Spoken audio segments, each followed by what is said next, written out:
Mi propio hijo se inclinó sobre mi cama. Me arrebató de las manos la jarra de agua y me miró con un asco tan profundo que me heló la sangre más que la neumonía que me devoraba el pecho.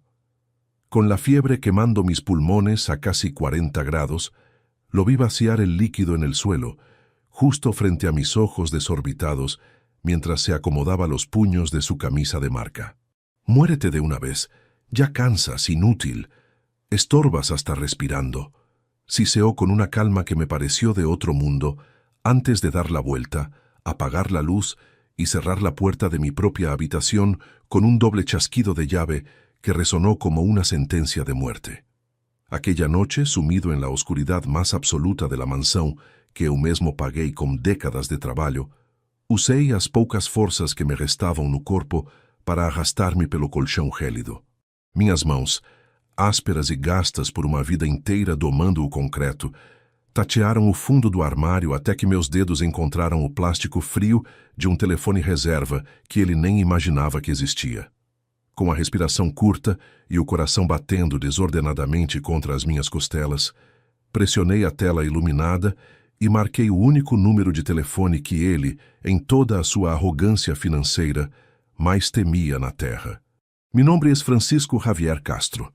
Embora todos no mundo da construção civil de Madrid me conheçam simplesmente como Javi. Tenho 64 anos de idade e passei mais de 4 décadas da minha existência de pé sobre andaimes, coordenando escavações e revisando planos de engenharia sob o sol implacável e o inverno cortante da Península Ibérica. Sou um mestre de obras aposentado, o tipo de homem que não sabe o que significa ter as mãos macias ou usar palavras rebuscadas para esconder a verdade. Se você caminhar hoje pelos bairros residenciais modernos do norte da capital espanhola, estará olhando para o trabalho da minha vida inteira. Ajudei a erguer complexos inteiros, tijolo por tijolo, viga por viga, com uma disciplina de ferro que me ensinou a ler a estabilidade de uma estrutura apenas olhando para os seus alicerces. Sempre fui um homem de poucas palavras, mas de ações sólidas, acostumado a tratar meus trabalhadores com decência e a manter meus livros contábeis tão limpos quanto o mármore que instalávamos nos saguões dos edifícios. Ganhava bem, muito bem, mas nunca mudei meu jeito de ser. Continuei usando minhas botas de segurança gastas e dirigindo a mesma caminhonete de 10 anos atrás, porque para mim o valor de um homem está no que ele cria, não no que ele ostenta. Essa mesma filosofia de esforço e honra tentei transmitir ao meu único filho, Alejandro, que hoje tem 32 anos e trabalha como corretor de imóveis de alto padrão.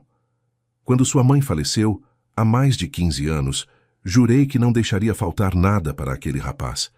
E talvez esse tenha sido o maior erro que cometi em toda a minha jornada pela terra. Financiei os estudos mais caros que o dinheiro em euros podia comprar nas melhores escolas de gestão imobiliária e administração de Madrid, acreditando piamente que estava preparando um sucessor honrado para o patrimônio que eu havia construído com tanto sacrifício. Alejandro cresceu cercado de facilidades, vestindo trajes feitos sob medida, frequentando restaurantes onde uma única refeição custava o salário semanal de um dos meus pedreiros, e desenvolvendo uma pose de executivo bem-sucedido que eu, na minha cegueira de pai, confundi com ambição legítima. Ele via o mercado imobiliário não como uma forma de dar teto e dignidade às pessoas, mas como um tabuleiro de xadrez onde os fracos deveriam ser esmagados em nome de comissões obscenas. Eu via as suas mãos perfeitamente cuidadas, sem uma única cicatriz ou calo, e sentia um orgulho tolo de ter dado a ele a vida suave que eu nunca tive a oportunidade de desfrutar. A realidade, no entanto, começou a rachar a pintura perfeita desse quadro familiar em meados de outubro do ano passado, quando a minha saúde, até então inabalável como as colunas de concreto que verti, começou a falhar de maneira brutal. O que começou como uma simples tosse persistente, provocada pela poeira acumulada de tantas obras antigas, transformou-se rapidamente em uma pneumonia crônica severa que atacou meus pulmões com a força de uma demolição. O médico do hospital da capital foi muito claro ao me dar o diagnóstico. Precisava de repouso absoluto, isolamento de correntes de ar e um cuidado diário meticuloso com a medicação se quisesse que meus 64 anos não se transformassem em uma estatística hospitalar. Foi nesse momento de extrema fragilidade física que Alejandro, demonstrando uma preocupação que me comoveu profundamente no início, sugeriu que ele e sua namorada de longa data, Alba Merino, se mudassem para a minha mansão residencial para cuidar de mim. Alba era uma mulher de 29 anos, extremamente atraente, de olhar gélido e movimentos calculados, que trabalhava em agências de marketing e parecia ditar cada passo que meu filho dava na vida social. Vê-los cruzar o portão de ferro da minha propriedade, com suas malas elegantes, me trouxe uma sensação passageira de alívio, a ilusão de que no inverno da minha vida, a semente do amor familiar que plantei finalmente daria frutos. O alívio, contudo, durou menos do que a primeira semana de confinamento no meu quarto de dormir, pois a atmosfera da casa mudou de forma sutil, mas aterrorizante, à medida que a febre me enfraquecia. Alejandro e Alba assumiram o controle total da rotina doméstica, mas os cuidados médicos que prometeram começaram a se transformar em uma barreira invisível entre mim e o resto do mundo externo. Minhas visitas médicas começaram a ser canceladas sob o pretexto de que o clima de Madrid estava muito instável para um doente, e os meus medicamentos eram deixados na mesa de cabeceira com horários cada vez mais erráticos. Mas o que realmente acendeu o alerta no meu instinto de construtor veterano não foi a negligência com a minha comida ou com os meus xaropes, mas os ruídos que subiam do meu escritório pessoal nas madrugadas mais silenciosas. Da minha cama, com o peito doendo a cada lofada de ar, eu conseguia escutar o clique suave das gavetas de ferro do meu arquivo confidencial sendo abertas no andar de baixo, um som que eu conhecia perfeitamente após 30 anos organizando contratos. Era o som de Alejandro vasculhando os meus documentos mais bem guardados, as escrituras das propriedades e os acessos bancários que eu mantinha protegidos por senhas que ele sempre tentou descobrir. Logo em seguida, os sussurros começaram a ecoar pelos corredores de assoalho antigo da mansão, conversas abafadas entre Alejandro e Alba que cessavam abruptamente toda vez que eu tentava tossir mais forte para sinalizar que estava acordado. Eu conseguia captar fragmentos de frases faladas em tons rápidos e tensos, discussões sobre prazos financeiros que expiravam, fundos de investimento que precisavam de liquidação imediata e cobradores que pareciam estar batendo à porta do escritório de corretagem do meu filho. Alejandro já não me olhava nos olhos quando entrava no quarto para me trazer o caldo ralo que Alba preparava. Sua pele parecia cinzenta, seus olhos se moviam constantemente de um lado para o outro e o suor frio manchava o colarinho de suas camisas caras. Alba, por outro lado, mantinha uma postura de superioridade gélida, inspecionando os móveis da minha casa como se já estivesse avaliando o preço de cada peça em um leilão de antiguidades ou planejando uma remodelação completa. Eu estava congelando sob os lençóis, com o corpo trêmulo e a mente trabalhando a 1000 por hora, tentando ignorar a suspeita terrível de que os dois não estavam ali para me ajudar a me recuperar, mas para observar de perto o desmoronamento da minha estrutura física. Toda essa escalada de frialdade e ganância atingiu o seu ponto sem retorno naquela maldita noite em que a minha pneumonia me deixou completamente sem ar, incapaz de levantar um braço para alcançar a campainha de emergência. Chamei por Alejandro com uma voz que era apenas um sopro rústico, batendo com os nós dos dedos trêmulos contra a madeira da mesa de cabeceira, até que a porta finalmente se abriu com lentidão. Meu filho entrou no quarto acompanhado por Alba, mas não trazia o inalador ou o telefone para chamar o serviço médico de urgência. Em suas mãos havia apenas uma indiferença que me causou um arrepio mais doloroso do que a própria febre. Foi quando implorei por um copo de água para aliviar a queimação na minha garganta. E o que se seguiu foi o ato de crueldade que destruiu para sempre o pai que existia dentro de mim. Ele pegou a jarra de cristal que Manuel Ortiz havia me presenteado anos atrás, virou-a no chão de madeira preciosa, deixando a água escorrer para longe do meu alcance, e pronunciou aquelas palavras malditas que ficaram cravadas na minha alma como pregos em um caixão. Muérete de uma vez, ya cansas, inútil, Estorbas hasta respirando, disse ele com um desprezo que Alba endossou com um sorriso silencioso e afiado, antes de saírem e me trancarem na escuridão. O barulho da chave girando na fechadura quebrou o último elo de respeito que eu mantinha por aquela criatura, que carregava o meu sobrenome e o sangue das minhas veias. A ira que me invadiu não foi a explosão quente e descontrolada de um homem jovem que quer quebrar os móveis ou gritar impropérios para desabafar o orgulho ferido. Foi a calma fria, candente e calculada de um lobo velho que sabe exatamente qual viga mestre deve cortar para fazer o edifício inteiro desabar sobre os traidores. Esperei que os passos dos dois se afastassem pelo corredor em direção às escadas, escutando o murmúrio distante de suas celebrações antecipadas na sala de estar, antes de iniciar o meu movimento de sobrevivência. Rastejei centímetro por centímetro pelo colchão, ignorando a dor lancinante que parecia rasgar meus pulmões a cada movimento, até apoiar meus pés calosos no chão gélido. Minhas mãos tatearam a parede interna do armário de carvalho maciço, pressionando a junta secreta que eu mesmo havia desenhado quando instalei os móveis da mansão, liberando o compartimento oculto onde guardava o celular de segurança de linhas criptografadas. Com os dedos firmes, apesar do tremor biológico da doença, liguei o aparelho e disquei o número privado de Manuel Ortiz, o homem que não apenas conhecia cada centavo do meu patrimônio em euros, mas que possuía o poder legal de paralisar a vida de Alejandro com uma única assinatura oficial. El tono rítmico y pausado del marcado telefónico resonaba en el auricular pegado a mi oreja, rompiendo el pesado silencio que Alejandro y Alba habían dejado en aquel cuarto trancado. Al tercer pitido, la voz ronca pero inconfundible de Manuel Ortiz cortó la línea de comunicación con una seriedad que solo los hombres de leyes poseen. «Javi, son casi las 3 de la madrugada, viejo amigo.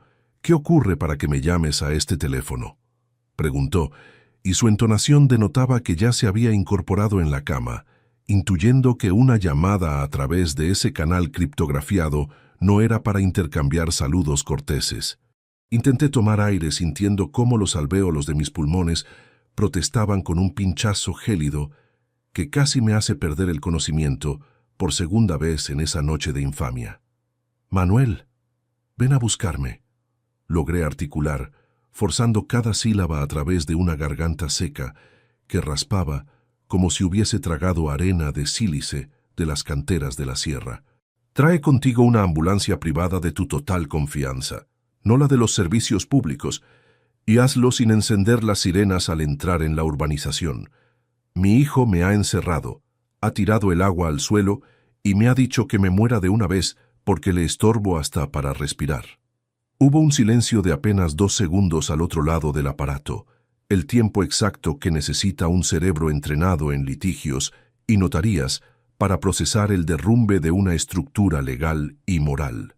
«No cuelgues, quédate en línea si puedes, o deja el aparato encendido bajo las mantas», instruyó Manuel, y escuché el crujido metálico de su archivador personal y el traqueteo de las llaves de su coche de alta gama.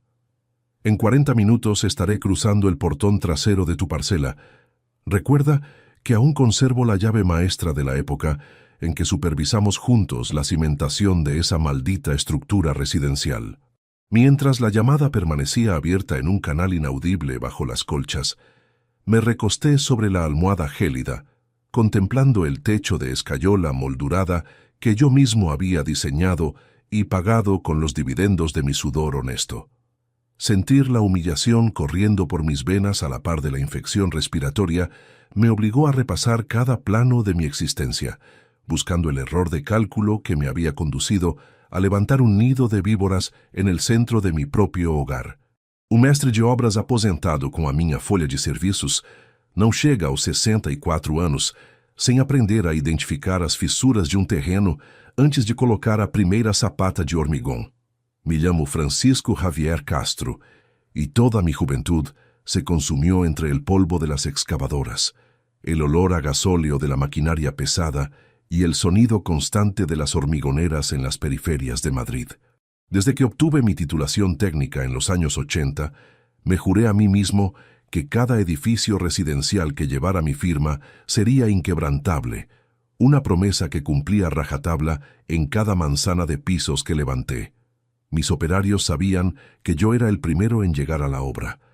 A las 5 de la mañana, cuando el frío de la meseta congelaba el agua de los cubos, y el último en marcharme tras revisar las juntas de dilatación. Esa disciplina de hierro me dio una reputación de oro en el sector. Los promotores sabían que Javi Castro no abarataba costes falsificando materiales ni escatimaba en el grosor del acero estructural. Gané mucho dinero en euros, millones acumulados legalmente en cuentas de inversión y propiedades inmobiliarias, diseminadas por el centro del país, pero la riqueza nunca logró ablandar la textura rugosa de mis nudillos. Siempre preferí la compañía de mis capataces veteranos, compartiendo un bocadillo de lomo y un termo de café negro sobre un tablón de madera, antes que los almuerzos de negocios con inversores de trajes italianos. Mi único orgullo, el verdadero pilar que sostenía mi vejez tras la muerte de mi esposa, era la idea de que Alejandro heredaría un apellido limpio y una base financiera capaz de protegerlo de cualquier tempestad económica. Lo envié a estudiar a las instituciones más elitistas del norte de la capital, pagando matrículas trimestrales que habrían cubierto el sueldo anual de una cuadrilla entera de mis mejores encofradores. Le compré su primer coche de concesionario, un sedán alemán de líneas impecables.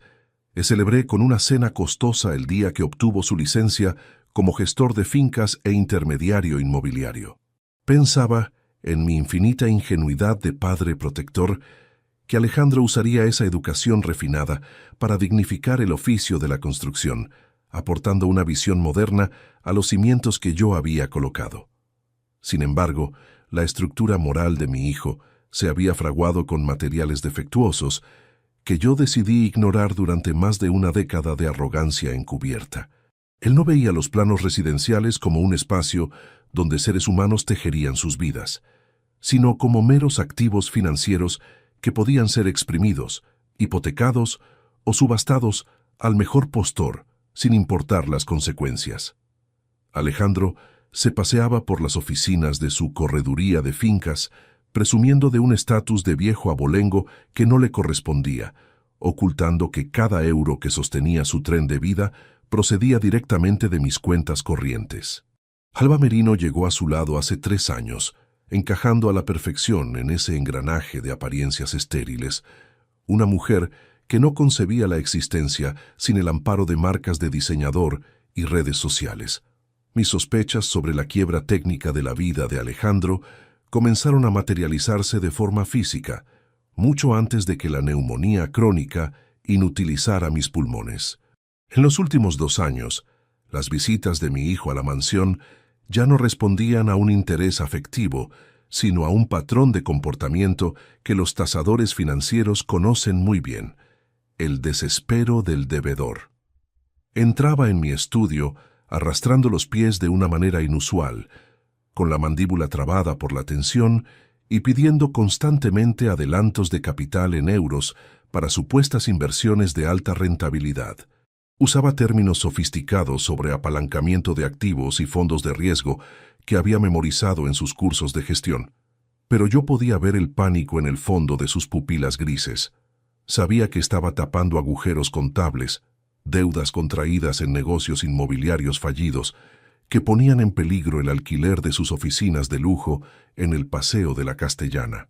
Aún así, mi mano de padre nunca se cerró del todo. Le firmaba cheques de cobertura provisional con la esperanza silenciosa de que enderezara el rumbo de su empresa antes de que la reputación de los Castro sufriera un daño irreparable. Pero la debilidad no se corrige con dinero, solo se alimenta, y Alejandro interpretó mi generosidad discreta como una muestra de ignorancia senil, una debilidad propia de un viejo albañil que ya no comprendía las dinámicas del mercado digital. Alba Merino alimentaba ese desprecio soterrado en cada cena de domingo, lanzando miradas de soslayo hacia mis botas de mestre de obras apostadas junto al perchero del recibidor, como si la honradez del barro fuera una mancha insoportable para su estética de alta sociedad. Yo callaba, conteniendo la ira fría que siempre me ha caracterizado, porque pensaba que el tiempo y las dificultades reales terminarían por fraguar el carácter de Alejandro como el cemento de alta resistencia. Todo ese andamiaje de falsas esperanzas se derrumbó por completo cuando la enfermedad se instaló en mi pecho el pasado otoño, transformándome en un rehén dentro de mis propias paredes residenciales. El traslado de Alejandro y Alba a la mansión, que yo interpreté en mi debilidad como un acto de redención filial, fue en realidad la ocupación física de un territorio que creían maduro para la expropiación fraudulenta. Los primeros días simularon una atención meticulosa, pero la cocina pronto dejó de oler a alimentos nutritivos para llenarse del aroma amargo de infusiones extrañas que Alba me obligaba a tomar bajo el pretexto de aliviar la inflamación pulmonar. Mi teléfono principal desapareció de la mesa de noche bajo la excusa de que el timbre alteraba mi descanso, rompiendo mi conexión directa con Manuel Ortiz y con los inspectores contables de mi empresa constructora.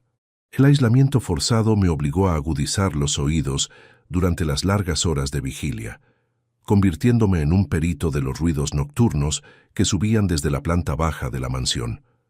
Escuchaba el arrastrar sutil de las sillas de cuero de mi estudio residencial y el crujido constante de los folios de mis balances bancarios siendo examinados bajo la luz de un flexo de escritorio.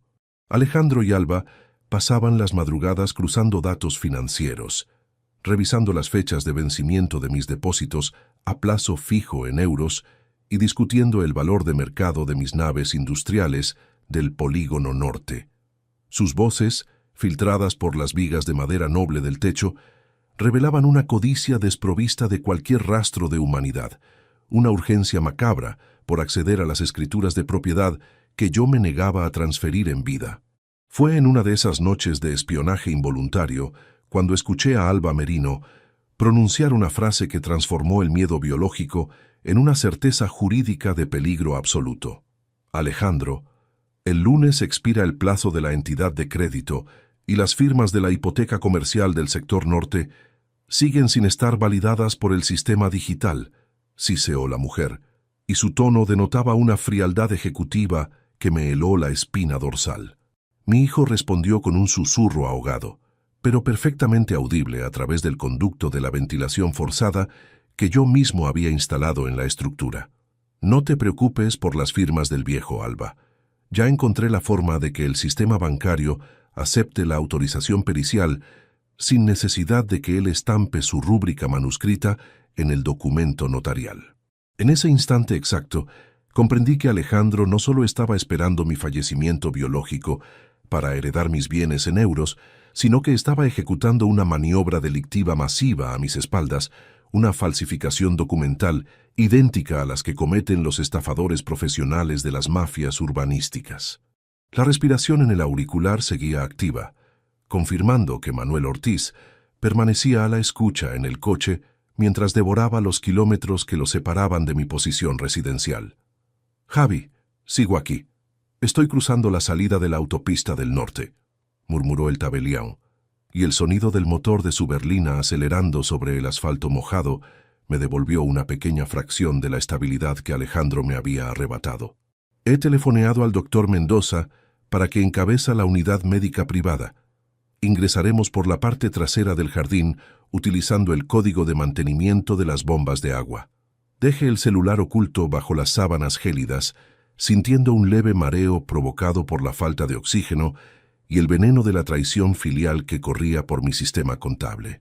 Fue en ese preciso momento cuando escuché un ruido inusual procedente del exterior de mi ventana de guillotina, un crujido sutil sobre la grava húmeda del camino que no correspondía al coche de Manuel Ortiz. Me incorporé con una lentitud de agónica, conteniendo la respiración para evitar que una lofada de tos delatara mi posición de vigilia dentro del cuarto trancado. Aparté la cortina de lino con la punta de mis dedos calosos, escudriñando la penumbra del jardín trasero, iluminado débilmente por las farolas residenciales. Una silueta desconocida, envuelta en un impermeable oscuro de hombros anchos, se movía con una familiaridad pasmosa entre los setos de Durillo, sosteniendo una carpeta de cuero idéntica a las que usan los inspectores judiciales. El hombre se detuvo justo bajo la ventana de la cocina. Extrajo un juego de llaves maestras de su bolsillo y abrió la puerta de servicio con un clic limpio que denotaba que no era la primera vez que cruzaba los alféizares de mi propiedad sin mi consentimiento legal. El crujido metálico de la puerta de servicio al entornarse abajo propagó una vibración finísima que subió por las tuberías de la calefacción central, sacudiendo la estática del dormitorio gélido. Me pegué al suelo de madera, arrastrando las mantas pesadas con un arqueo agónico de mis costelas para ganar el ángulo muerto del pasillo, justo donde la moldura del techo proyectaba una franja de sombra densa. Abajo, los pasos del desconocido no portaban la prisa torpe de un intruso casual, sino la cadencia rítmica de un engranaje que encaja en un plano preconcebido. Avanzó directamente hacia el suelo de mármol de la cocina, donde el murmullo de Alejandro y Alba Merino se interrumpió de golpe, sustituido por el tintineo de 3 tazas de porcelana sobre la encimera de Silestone. La documentación pericial está lista, pero los inspectores de la Delegación de Madrid exigen el archivo físico antes del cierre del trimestre comercial, pronunció una voz ajena, un barítono maduro y cortante que portaba la sequedad burocrática de los pasillos judiciales. La respuesta de Alba Merino llegó con la nitidez de un cristal tallado quebrándose en el silencio de la madrugada. El viejo sigue aislado arriba, bloqueado por la fiebre y sin acceso a las líneas de comunicación, así que el tiempo corre a nuestro favor. Alejandro intervino con un carraspeo rápido, denotando que el sudor de la culpa seguía humedeciendo el cuello de su camisa de sastre. Manuel Ortiz no ha respondido a los correos del despacho, lo que significa que el flanco legal está cubierto de momento. Pero necesitamos consolidar el desvío en euros antes de que el banco emita el balance consolidado. Mis dedos calejados se aferraron al marco de la puerta de Carvalho, sintiendo cómo la neumonía crónica enviaba un pinchazo de fuego hacia la base de mi pulmón izquierdo, una advertencia biológica de que mi estructura física se estaba rindiendo, mientras mi mente de constructor calculaba cada fisura de aquella traición residencial. Recordé con precisión milimétrica los días de octubre del año anterior, cuando esta misma mansión residencial albergaba una rutina limpia, articulada alrededor del sonido de mis botas de seguridad al dejar el recibidor tras una jornada supervisando hormigoneras en la periferia de Madrid. En aquel pasado estable, la presencia de Alejandro portaba la ligereza del heredero que acude a la oficina de su padre a solicitar un aval bancario, un adelanto en euros para cubrir las pérdidas de sus operaciones de intermediación inmobiliaria en el Paseo de la Castellana. Yo solía sentarme en mi escritorio de caoba maciza, destapando mi pluma de oro para firmar balances contables con la disciplina de hierro del mestre de obras que no permite una sola junta de dilatación defectuosa en sus estructuras. Alejandro contemplaba mis manos gastadas por el cemento, simulando un respeto filial que ahora comprendía que solo era la máscara de un perito inmobiliario esperando el colapso del muro de contención patrimonial. La entrada de Alba Merino en la dinámica de la casa coincidió con el primer dictamen del neumólogo del hospital de la capital, un aviso serio de que mis 64 años de edad necesitaban un descanso absoluto, lejos del polvo de las excavadoras y de las corrientes gélidas de la meseta central. La mujer se instaló en el dormitorio del ala este con una soltura pasmosa, transformando las estancias con velas de vainilla, cuyo aroma empalagoso pretendía camuflar el rastro amargo de los medicamentos erráticos que Alejandro depositaba en mi mesilla. Las visitas de mis capataces veteranos de la constructora comenzaron a ser interceptadas en el portón de hierro por Alba, quien alegaba con una sonrisa gélida que el reposo de Javi Castro era sagrado y que ninguna cuestión de andamios o suministros de acero estructural debía perturbar mi convalecencia. Aislado en mi propia alcoba trancada, sin el amparo de mi teléfono principal, comencé a percibir que el desespero del deudor guiaba cada movimiento de mi hijo bajo el techo residencial. Los ruidos nocturnos que subían del estudio ya no eran simples clics de archivadores metálicos. Eran el sonido rítmico de folios de contabilidad, siendo cotejados con las escrituras originales de mis naves industriales del Polígono Norte. Alejandro pasaba horas discutiendo por canales digitales sobre avales cruzados e hipotecas comerciales que requerían una validación pericial inmediata, un laberinto contable donde mi patrimonio acumulado en euros era el único combustible capaz de detener la quiebra técnica de su correduría de fincas. El tasador judicial llegará mañana por la tarde para verificar los linderos de la parcela este. Continuó explicando la voz burocrática desde la cocina, interrumpiendo mis memorias con la brutalidad de un martillo de demolición. Escuché el sonido del líquido caliente siendo vertido en las tazas, un detalle sensorial concreto que aumentaba la tensión de mi espionaje involuntario en la penumbra del pasillo.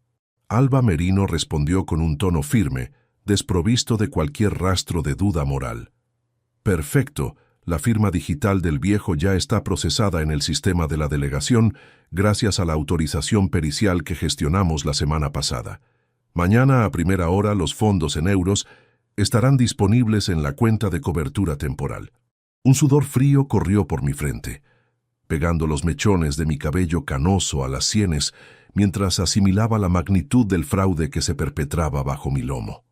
Alejandro no solo estaba cometiendo una falsificación documental para expoliar mis bienes raíces, sino que el hombre que acababa de acceder por la puerta de servicio portaba la acreditación oficial necesaria para validar la estafa ante el registro de la propiedad de Madrid.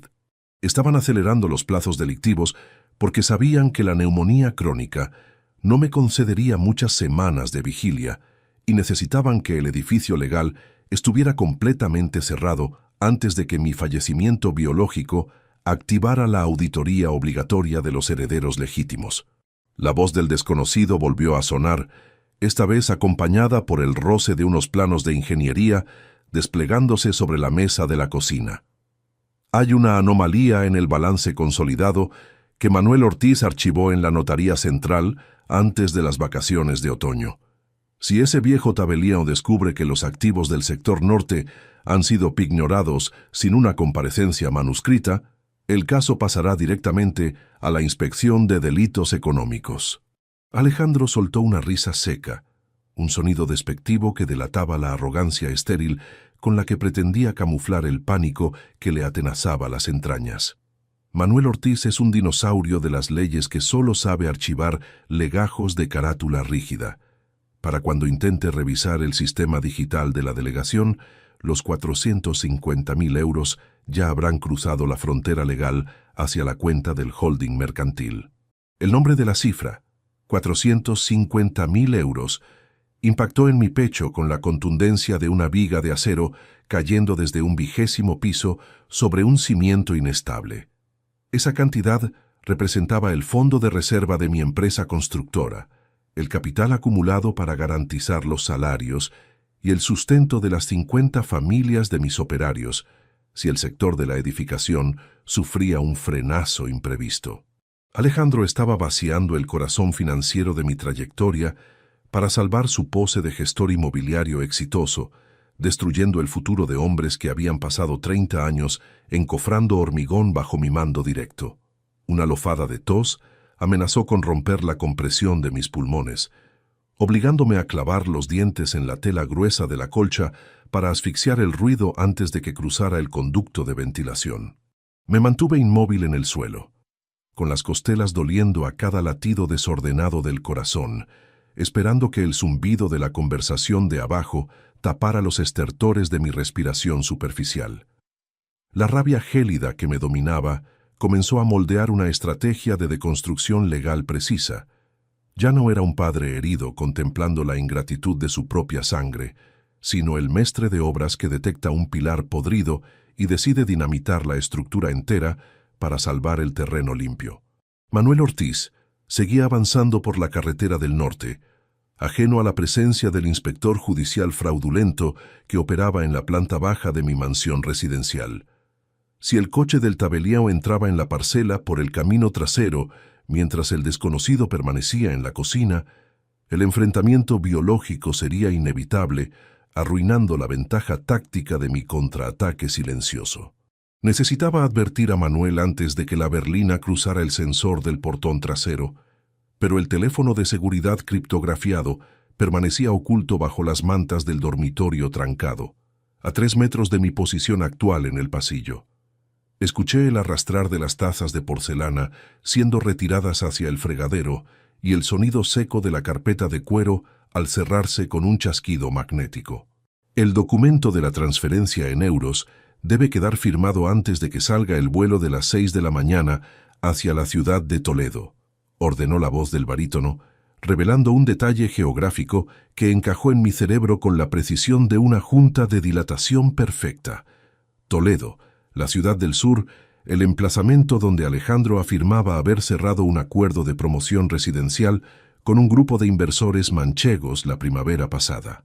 Valeria Vega ya tiene preparada la documentación de la clínica de Toledo para justificar el ingreso de los fondos bajo el concepto de asistencia médica de larga duración, añadió Alba Merino, y su entonación portaba una familiaridad absoluta con ese nombre de mujer que yo jamás había escuchado en las conversaciones familiares de mi hijo.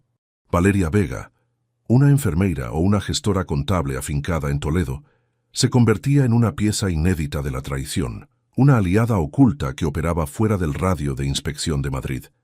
Me deslicé sobre el suelo de madera con la lentitud de un reptil, estirando los dedos calosos hacia el umbral del dormitorio trancado para alcanzar la colcha que ocultaba el celular reserva.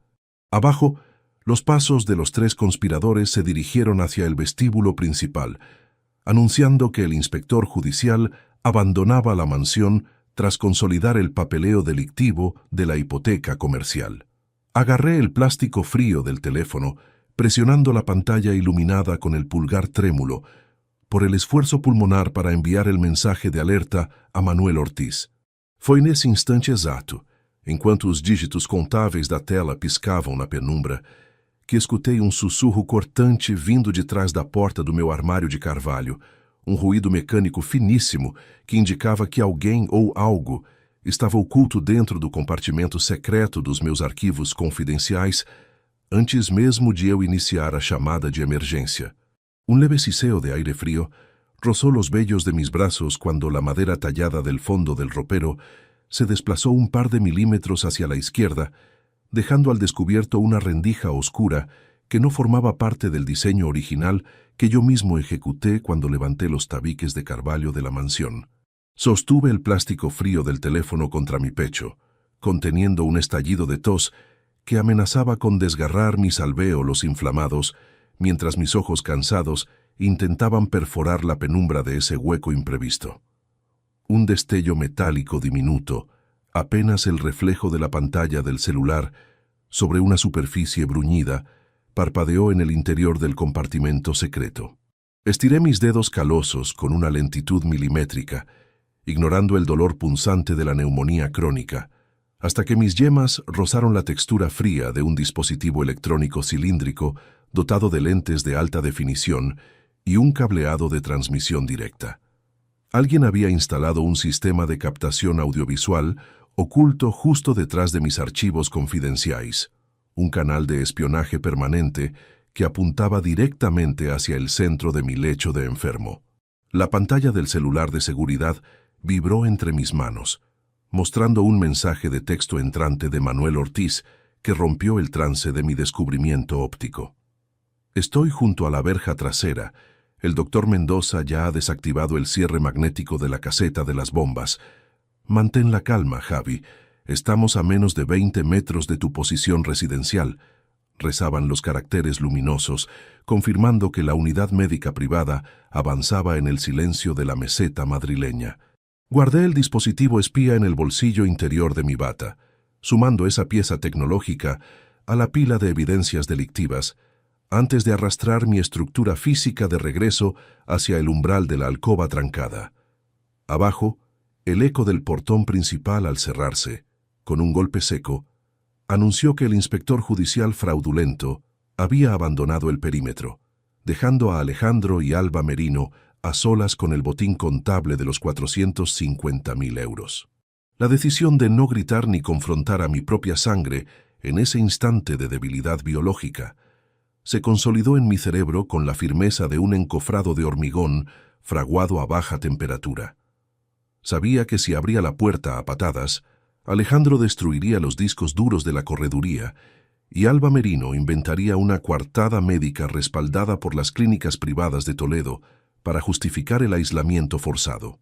Necesitaba que se creyeran ganadores absolutos, que asumieran que el viejo mestre de obras estaba delirando en la oscuridad, entregado a la parálisis respiratoria, mientras la soga legal de Manuel Ortiz se ajustaba alrededor de sus cuellos financieros. Me deslicé hacia la cama, acomodando las mantas gélidas sobre mi pecho trémulo, justo cuando el sonido de unos pasos sigilosos comenzó a subir los peldaños de madera noble de la escalera principal. La llave giró en la cerradura con el doble chasquido metálico que se había transformado en la percusión constante de mi confinamiento residencial. Alejandro entró en la habitación portando una bandeja de alpaca con un vaso de plástico que contenía un líquido translúcido de olor sutilmente alcalino, un aroma químico que no guardaba relación con los jarabes prescritos por el neumólogo de la capital. Alba Merino permanecía en el umbral, con los brazos cruzados sobre su abrigo de marca y observando mis facciones canosas con la frialdad del tasador que inspecciona un solar baldío listo para la excavación. «Tienes que tomar esto, papá. El doctor de la delegación llamó para decir que si no reducimos la congestión contable del pecho antes del amanecer, tendremos que trasladarte a un centro especializado en Toledo», pronunció mi hijo, y su entonación portaba un temblor nervioso que delataba el peso de la falsificación documental que acababa de autorizar abajo. Miré el vaso, luego fijé mis pupilas directamente en las suyas, sosteniendo la mirada con la autoridad gélida del capataz que detecta una mezcla de cemento adulterada en los cimientos de un rascacielos. «Déjalo en la mesa, Alejandro. Ahora no puedo tragar, me falta el aire», respondí con una voz que era apenas un susurro rústico, forzando la interpretación del anciano senil para no levantar sospechas sobre mi nivel de vigilia real. Alba Merino emitió un bufido imperceptible, tocando el brazo de mi hijo con un movimiento imperioso que indicaba que no debían perder más minutos en esa estancia gélida. «Vámonos, Alejandro. El coche de Toledo ya debe estar cruzando la provincia y tenemos que revisar los balances contables del holding antes de que abra el mercado de valores», siseó la mujer, arrastrando a mi hijo hacia el pasillo antes de clausurar la puerta por última vez con el cerrojo de hierro. Apenas el silencio regresó a la planta alta, un murmullo sutil procedente del armario de las bombas de agua del jardín me indicó que Manuel Ortiz y el doctor Mendoza habían penetrado en el complejo habitacional. La puerta de mi balcón, cuya cerradura biométrica yo mismo instalé durante la fase de acabados de la mansión, se dio con un chasquido imperceptible para el oído inexperto. Manuel Ortiz cruzó el umbral envuelto en una gabardina oscura, con el rostro surcado por una mezcla de rabia jurídica y dolor fraternal al contemplar las condiciones de abandono físico en que me encontraba. Detrás de él, 2 enfermeros de una clínica privada madrileña desplegaron una camilla de lona flexible, moviéndose con la precisión técnica de una cuadrilla de demolición sigilosa. «No hables, Javi. El doctor Mendoza ya ha verificado el perímetro y tu hijo está encerrado en el sótano revisando las transferencias en euros con Alba Merino», murmuró el tabelião, depositando una manta térmica sobre mi cuerpo debilitado por la neumonía crónica. Me levantaron en vilo, un movimiento limpio que apenas registró fricción sobre el suelo de madera preciosa, extrayéndome de la alcoba trancada a través del ventanal del ala oeste. Mientras descendíamos por la estructura metálica del andamio de mantenimiento que yo mantenía oculto tras los setos de durillo, fijé mis ojos en las ventanas iluminadas del despacho de la planta baja. Allí, las siluetas de Alejandro y Alba se recortaban contra las cortinas, gesticulando de forma frenética sobre la mesa donde reposaban los planos de ingeniería y los documentos periciales del desfalco.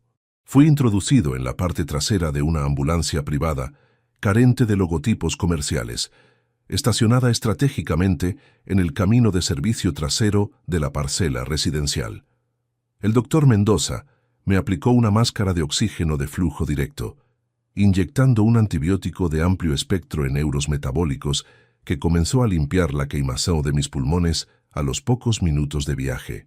Manuel Ortiz se sentó a mi lado, abriendo su maletín de cuero rígido para extraer los primeros informes de la inspección mercantil que había solicitado de urgencia a sus contactos de la delegación de Madrid. La hipoteca comercial de 450.000 euros ya está preaprobada en el registro, Javi. Alejandro usó una base de datos digital clonada para simular tu consentimiento manuscrito ante el notario de Toledo, explicó el abogado. En su rostro portaba una gravedad absoluta que confirmaba que estábamos ante un delito penal mayor. Saqué el dispositivo electrónico cilíndrico que había extraído del fondo de mi ropero, depositándolo sobre el cuero del maletín de Manuel con un golpe sordo. El tabelião examinó el aparato óptico, entornando los ojos tras sus lentes de lectura, mientras manipulaba los conectores de transmisión de datos periciales. Este equipo no pertenece a la correduría de tu hijo, Javi. Es un sistema de grabación industrial de alta gama utilizado por las empresas de espionaje corporativo para sabotajes mercantiles, exclamó Manuel, y su voz bajó una octava, adquiriendo un filo de preocupación inédito en nuestra conversación de la madrugada. Conectó el cableado a su computadora portátil, accediendo a los metadatos del servidor externo, que recibía las imágenes en tiempo real de mi dormitorio de enfermo. La pantalla cargó una serie de códigos de acceso IP cifrados que no apuntaban a la ciudad de Madrid ni a las oficinas del Paseo de la Castellana de Alejandro, sino a una dirección residencial fortificada en el centro histórico de Toledo. Manuel tecleó los comandos de desencriptación pericial, accediendo al registro de usuarios del holding mercantil que Alba Merino y mi hijo habían constituido para desviar los fondos en euros de mi constructora. Los nombres de los accionistas minoritarios aparecieron en la pantalla en una tipografía negra y nítida. Alejandro Castro, Alba Merino, y en la tercera línea del documento legal, con el 50% de los derechos de voto de la sociedad oculta, figuraba el nombre de Valeria Vega. «Mira esto, Javi», murmuró Manuel Ortiz, girando la pantalla hacia mi camilla de enfermo, mientras la ambulancia privada devoraba los kilómetros en dirección a la clínica de recuperación del norte de la capital. El documento de constitución del holding de Toledo portaba una fecha anterior a la mudanza de Alejandro a mi mansión, un detalle cronológico que demostraba que el complot financiero se había diseñado meses antes de que la neumonía crónica inutilizara mis pulmones. Pero lo que realmente detuvo el flujo de oxígeno en mi máscara médica no fue la fecha del documento pericial, sino el archivo anexo que Manuel abrió a continuación. Era una póliza de seguro de decesos de cobertura internacional complementaria, tramitada a mi nombre a través de una sucursal bancaria de Toledo, donde el cobro de una indemnización multimillonaria en euros estaba condicionado de forma exclusiva a que mi fallecimiento biológico ocurriera fuera del territorio de la Comunidad Autónoma de Madrid, especificando un centro clínico de la provincia de Toledo como el único lugar válido para el deceso pericial. Giré la cabeza hacia la ventana reflectante de la ambulancia, contemplando las luces difusas de la periferia madrileña que pasaban borrosas a través del cristal surcado por la llovizna gélida. El plan de Alejandro y de Alba Merino no se limitaba a vaciar mis cuentas de ahorro mediante falsificaciones de escrituras residenciais. El traslado inminente a la clínica de Toledo que mi hijo había mencionado hacía una hora era el paso definitivo para activar la cláusula de liquidación forzada de mi propia existencia. Me quité la máscara de oxígeno con una mano que ya no temblaba por la fiebre, sintiendo la rabia fría recorrer mis venas con la estabilidad de una viga de carga estructural. Manuel, congela las cuentas contables de la constructora ahora mismo. Emite el aviso de auditoría criminal a la Delegación de Delitos Económicos y prepárame el borrador de la revocación total de poderes. Ordené, fijando mis ojos en el tabelião. Manuel Ortiz asintió con una pequeña y sombría sonrisa, tecleando las órdenes de bloqueo financiero en su terminal digital con la presteza de un verdugo legal que activa el mecanismo de la guillotina mercantil.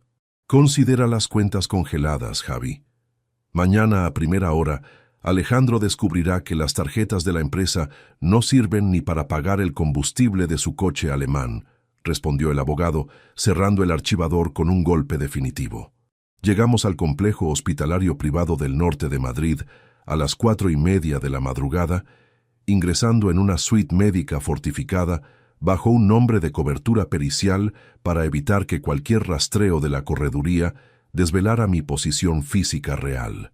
Mientras los enfermeros estabilizaban mis constantes biológicas y aplicaban los reductores de inflamación pulmonar, Manuel permaneció sentado junto al escritorio de la suite, cruzando llamadas con los inspectores judiciales y con la investigadora de fraudes inmobiliarios de la capital. A las 7 en punto de la mañana, el teléfono móvil de seguridad de Manuel emitió una alerta acústica de alta prioridad, indicando que el servidor de espionaje del ropero de la mansión residencial registraba una actividad inusual en tiempo real. Abrimos el canal de video en la pantalla portátil, contemplando el interior de mi alcoba trancada desocupada a través del objetivo de la cámara cilíndrica oculta. La puerta del cuarto gélido se abrió de golpe con una violencia inaudita, revelando a Alejandro y Alba Merino, que entraban acompañados por el desconocido del barítono burocrático y una mujer vestida con uniforme de enfermería clínica de la provincia de Toledo. Mi hijo avanzó hacia la cama con una jeringuilla precargada en la mano, retirando las sábanas con un movimiento frenético que se interrumpió en seco al contemplar el colchón vacío y libre de mi presencia física. Alba Merino soltó un grito ahogado de furia gélida, golpeando la mesilla de noche, mientras el inspector judicial fraudulento revisaba los conductos de la calefacción central con un pánico evidente en sus facciones mercantiles. Fue en ese preciso instante, enquanto a câmera espia transmitia o caos dos conspiradores, que a mulher com uniforme de enfermagem de Toledo deu um passo em direção ao objetivo oculto, retirou os óculos escuros e revelou um rosto cuja semelhança absoluta com as fotografias da minha falecida esposa Margarita abriu uma fissura de terror no centro da minha estrutura contável. La computadora portátil sobre el escritorio auxiliar de la clínica emitió un zumbido agudo cuando Manuel Ortiz conectó el decodificador de frecuencias, expandiendo los espectros digitales de las grabaciones de audio ambiental que la investigadora de fraudes inmobiliarios, Verónica Quintana, había interceptado en el salón de mi propia mansión. El rostro de Valeria Vega, idéntico en sus facciones óseas al de mi difunta esposa Margarita, permanecía estático en el monitor del hospital, congelado en una captura de pantalla que Manuel analizaba minuciosamente con su lupa de peritaje legal. «No es un fantasma, Javi, es una jugada biológica perfecta», murmuró el tabelión sin apartar la vista del cristal, mientras sus dedos tecleaban comandos para cruzar las bases de datos de los registros civiles de la provincia de Toledo. Margarita tenía una hermana menor que se marchó de Madrid a los 18 años tras una disputa por la herencia de unos olivares. Esta mujer es tu sobrina carnal, una pieza que Alejandro mantuvo en las sombras contables para consolidar el desvío de los 450.000 euros sin levantar las alarmas del entorno familiar. El doctor Mendoza cambió el gotero de mi vía intravenosa, inyectando una solución broncodilatadora que redujo la opresión de mi caja torácica, permitiendo que mis 64 años recuperaran un flujo de aire limpio y una estabilidad mental gélida para encarar la demolición contable de los traidores. Verónica Quintana entró en la suite médica a las 8 de la mañana, vistiendo una gabardina gris y portando una pila de folios encuadernados que contenían el historial detallado de las transacciones efectuadas por Alejandro a través del holding mercantil de Toledo. Tu hijo está al borde del colapso financiero, señor Castro. Los prestamistas privados del sector inmobiliario le han cortado los avales provisionales y el Mercedes Azul, que Alba Merino conduce, tiene una orden de embargo ejecutivo dictada por un juzgado de lo mercantil de Madrid. El desespero por mantener la pose de gestor exitoso en el Paseo de la Castellana había empujado a mi sangre a devorar el fondo de reserva de mi empresa constructora, falsificando las escrituras de las naves industriales del Polígono Norte mediante el clonado de mi firma manuscrita. escuchamos el primer archivo de audio capturado por los micrófonos ocultos que Verónica había instalado detrás de los zócalos de madera noble del salón residencial. La voz de Alba Merino saltó de las bocinas con una nitidez escalofriante, desprovista de cualquier rastro de pánico ante la desaparición de mi cuerpo de la alcoba trancada. Alejandro, el viejo no ha podido salir por su propio lomo. Manuel Ortiz ha tenido que intervenir de madrugada con alguna unidad de rescate contable, lo que significa que el bloqueo de los fondos en euros ya está en marcha en la delegación de Madrid. Mi hijo respondió con un golpe seco sobre la mesa de caoba, un sonido rústico que delataba que la fragilidad de su carácter se estaba quebrando bajo el peso de la inspección criminal inminente. Si las cuentas de la constructora se paralizan antes de las 12 del mediodía, el banco ejecutará la fianza del holding de Toledo y perderemos los derechos sobre el complejo de apartamentos que Valeria Vega registró a su nombre. La investigadora Quintana avanzó el minutero de la grabación digital, desvelando una segunda capa de la conspiración familiar que operaba en la penumbra de mi propia casa. La voz del inspector judicial fraudulento, el barítono burocrático que había entrado por la puerta de servicio la noche anterior, intervino con una frialdad administrativa que confirmó el nivel de corrupción del entramado. El dictamen médico que Valeria Vega preparó en la clínica de Toledo ya no sirve para justificar la incapacidad senil de Francisco Javier Castro. Si el viejo comparece en persona ante el juzgado de guardia de Madrid acompañado por Manuel Ortiz, las órdenes de detención por falsificación documental ideológica se emitirán en cuestión de horas. Alba Merino emitió una carcajada áspera, un ladrido de ambición herida que se filtró por el sistema electrónico de la suite hospitalaria. No se va a presentar en ningún juzgado. Está demasiado débil por la neumonía, y Manuel no arriesgará la salud de su amigo en una comisaría si podemos ofrecerle un pacto de liquidación privada antes de que intervenga la sección de delitos económicos. Una rabia gélida, la misma calma profesional que usaba cuando un capataz me informaba de un derrumbe en una excavación profunda, me obligó a retirar los electrodos de control biológico de mi pecho para sentarme al borde del colchón de la clínica.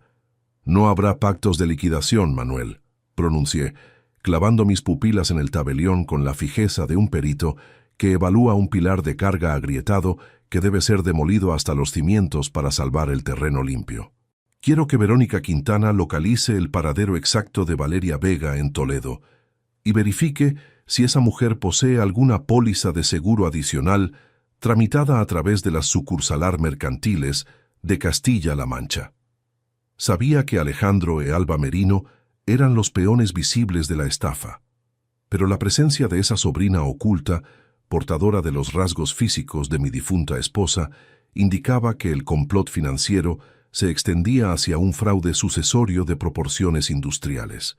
Verónica Quintana asintió con una mirada afilada, abriendo su computadora portátil para conectarse a las redes de vigilancia privada que mantenía desplegadas en las notarías del sur de la capital.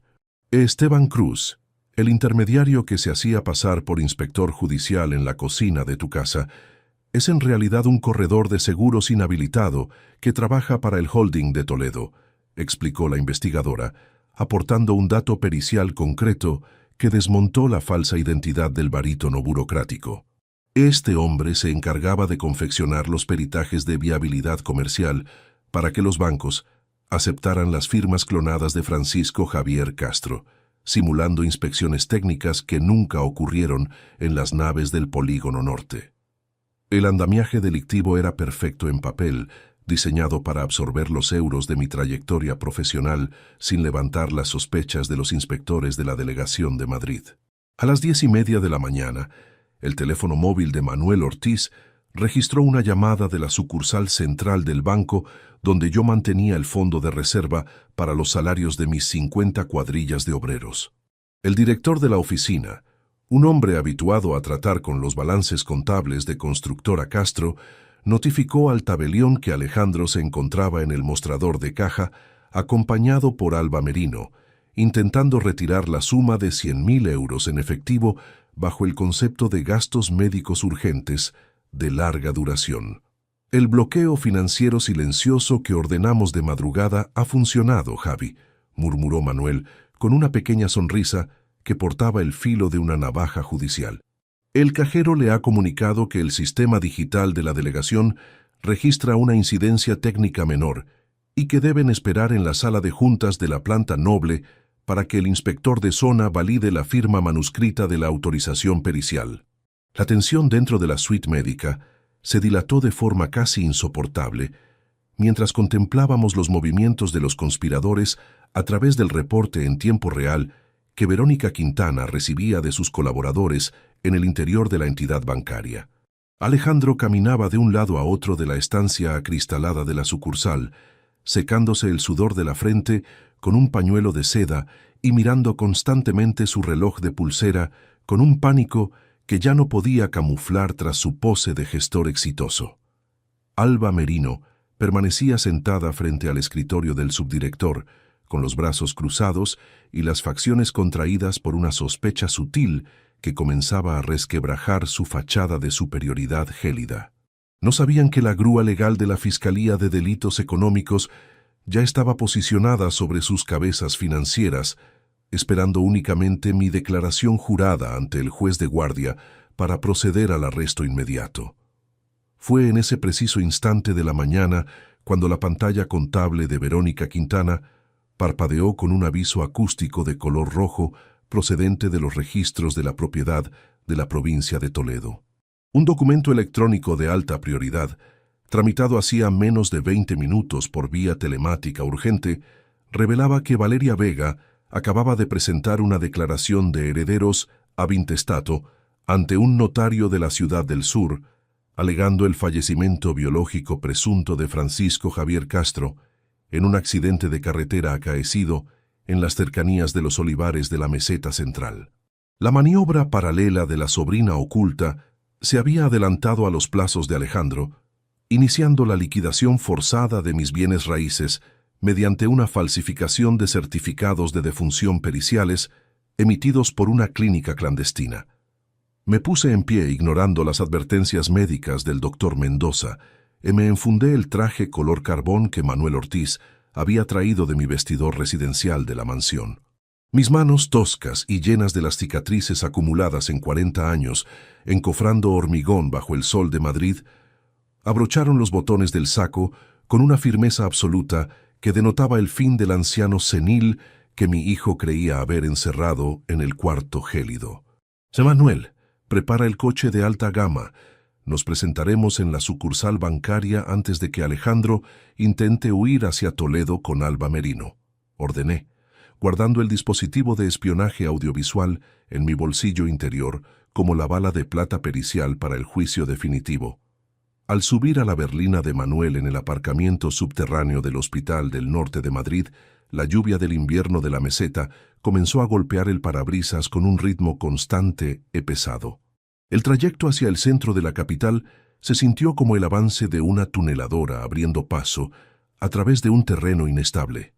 Mi mente de mestre de obras repasaba la distribución de las evidencias contables, asegurándome de que ninguna junta de dilatación legal quedara abierta para el escape de las víboras familiares. Manuel cruzó el paseo de la Castellana a las 11:15 de la mañana, deteniendo el motor de la berlina justo frente a las puertas de cristal de la sucursal noble, donde Alejandro y Alba Merino aguardaban la validación de sus euros robados. Entramos en el vestíbulo de mármol de la entidad bancaria, con pasos firmes que resonaron con autoridad en el silencio del mediodía contable. El director de la oficina nos abrió la puerta acristalada de la sala de juntas privada de forma inmediata, haciéndose a un lado con la reverencia absoluta del empleado que sabe que el verdadero dueño de los edificios y de las cuentas corrientes acaba de ingresar en la estructura mercantil.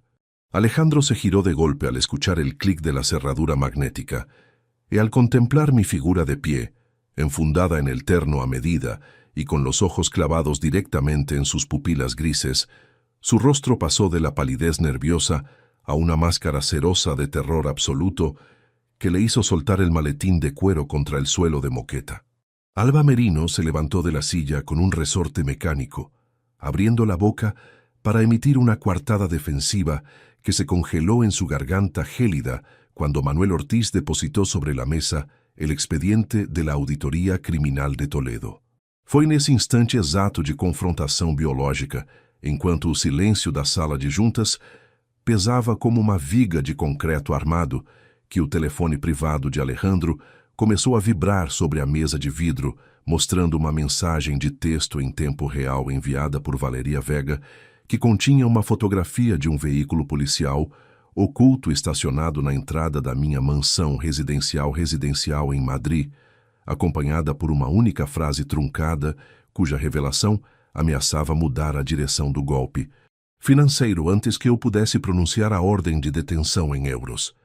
Guárdate ese maldito teléfono en el bolsillo, Alejandro, porque cada dígito que parpadea en esa pantalla no hace más que añadir un año extra a tu condena penal, pronunció Manuel Ortiz, bloqueando con su pesado cuerpo de abogado la única salida de la sala de juntas de la entidad bancaria. La vibración sorda del terminal contra el cristal de la mesa ejecutiva cesó cuando mi hijo, con los dedos empapados en el sudor del pánico, deslizó el aparato bajo el tablero, intentando ocultar la notificación de Valeria Vega, que acababa de quebrar el último reducto de su arrogancia. Alba Merino se mantenía de pie, con las uñas acrílicas clavadas en el respaldo de la silla de piel y la mirada fija en mis botas de mestre de obras, un calzado tosco que contrastaba brutalmente con el mármol pulido de la sucursal Noble de Madrid. Yo di un paso al frente, ajustándome los puños del traje color carbón, sintiendo cómo la neumonía cedía por fin ante el arsenal médico que el doctor Mendoza había inyectado en mi sistema.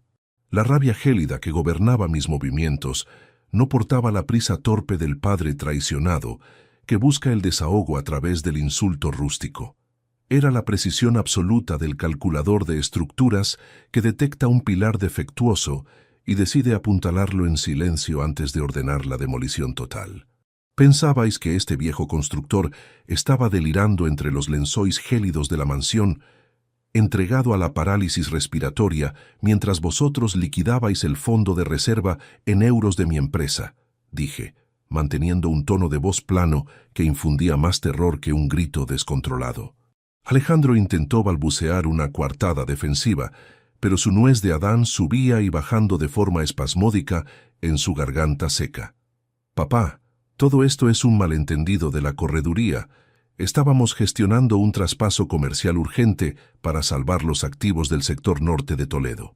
No mientas más, Alejandro, porque tu firma manuscrita ya ha sido peritada por los inspectores de la Delegación de Delitos Económicos y el holding que constituiste con tu socia de Toledo está bajo vigilancia judicial», intervino Manuel Ortiz, arrojando sobre la mesa de cristal el informe contable encuadernado que Verónica Quintana había recopilado. Alba Merino dio un paso atrás, buscando el amparo de la mampara reflectante del despacho noble, con las facciones contraídas por una comprensión repentina de que el juego de apariencias estériles se había cerrado sobre sus cuellos financieros. La mujer intentó desvincularse del fraude con una rapidez ejecutiva que delataba la verdadera naturaleza de su ambición gélida. «Yo solo me encargaba del marketing de la promoción de Toledo, señor Castro. Alejandro me aseguró que contaba con su consentimiento patrimonial absoluto para formalizar los avales en euros». Yo solté una risa seca, un sonido cortante que resonó en el silencio de la sala acristalada como el chasquido de una junta de dilatación defectuosa bajo el peso de un rascacielos. Te interesaba mucho la estética de mi mansión residencial cuando revisabas mis balances bancarios de madrugada, Alba, pero olvidaste revisar los metadatos del sistema informático de la constructora, respondí, extrayendo el dispositivo electrónico cilíndrico de mi bolsillo interior para depositarlo sobre el tablero noble con un golpe definitivo. Alejandro abrió los ojos de par en par al reconocer el aparato óptico de espionaje permanente que su intermediario, Esteban Cruz, había instalado detrás del ropero de mi cuarto de enfermo. Aquella trampa audiovisual, diseñada para monitorizar mi debilidad biológica, se transformaba ahora en el acta de acusación flagrante de sus intenciones delictivas. La estrategia de contraataque que Manuel y yo habíamos fraguado en la suite médica del Hospital del Norte No contemplaba una detención inmediata en el vestíbulo del banco. Necesitábamos que el andamiaje delictivo quedara expuesto en su totalidad antes de activar la grúa de la Fiscalía Mercantil. El mensaje de Valeria Vega, que Alejandro ocultaba en su terminal, revelaba que la sobrina oculta sospechaba de la intervención policial en Madrid, lo que significaba que si no jugábamos nuestras cartas con una astucia pericial superior, la mujer destruiría las escrituras fraudulentas depositadas en la notaría de Toledo. Miré a mi hijo, simulando una laxitud paternal que no sentía, e hice un gesto imperioso hacia el director de la sucursal bancaria para que se retirara del habitáculo noble junto a sus empleados contables. Vais a escucharme con atención los dos, porque la única razón por la que no estáis saliendo de este edificio con las esposas de acero cortando vuestras muñecas es porque este viejo mestre de obras prefiere resolver los problemas estructurales de su propiedad sin intermediarios provisionales, declaré, apoyando mis manos toscas sobre la moqueta limpia de la mesa.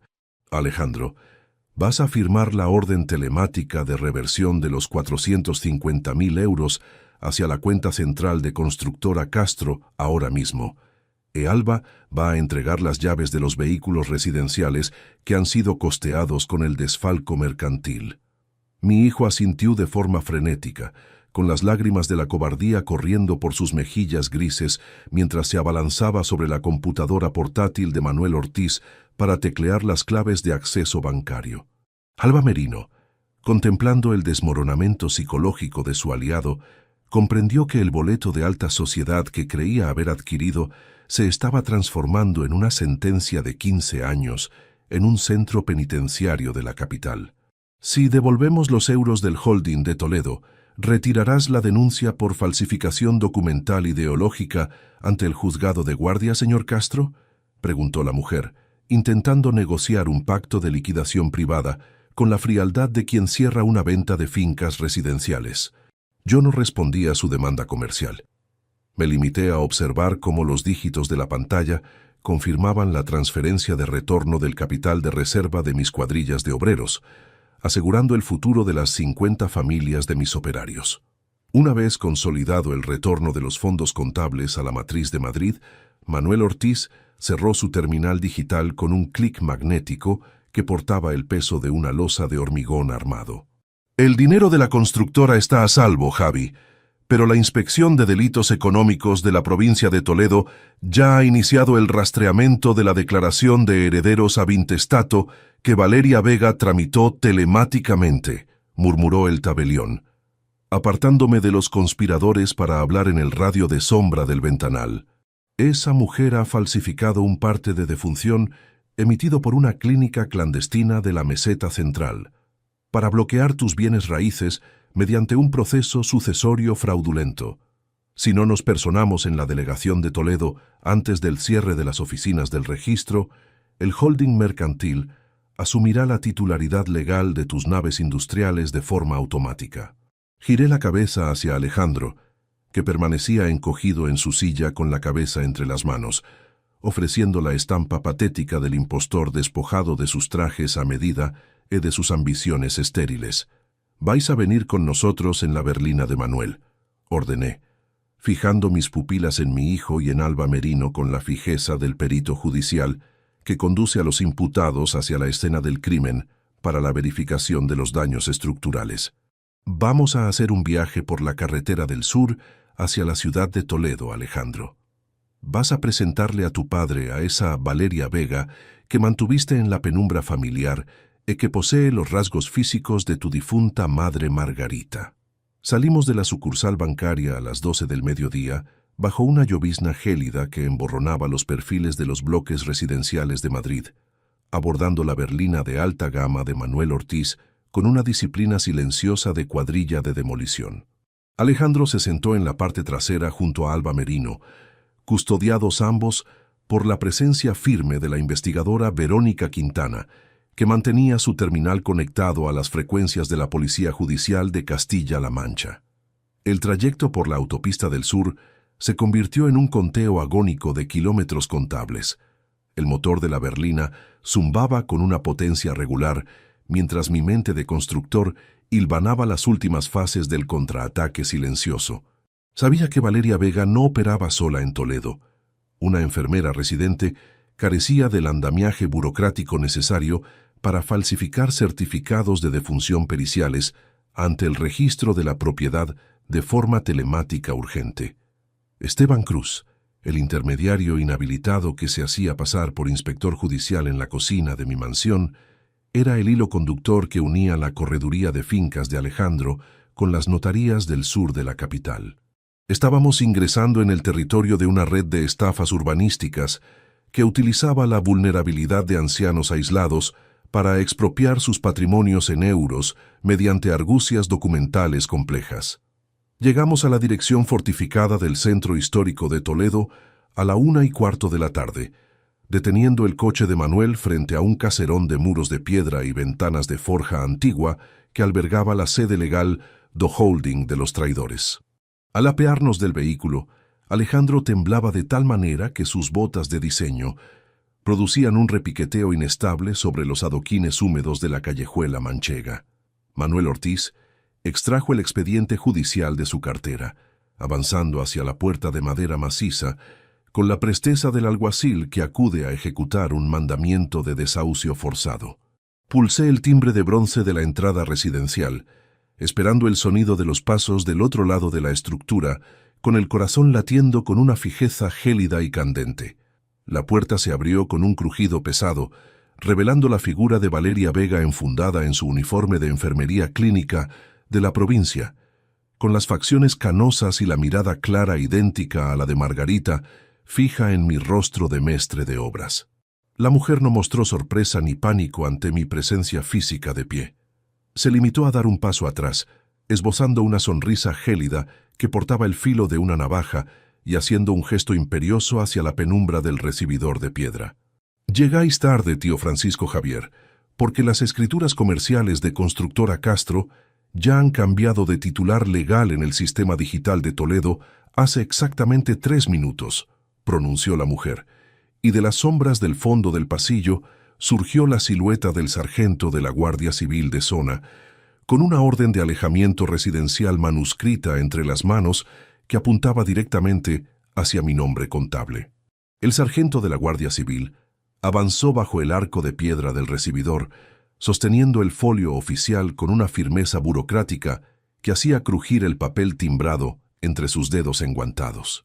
«Francisco Javier Castro, queda usted notificado de una orden de restricción de acceso emitida por el Juzgado número 2 de Toledo.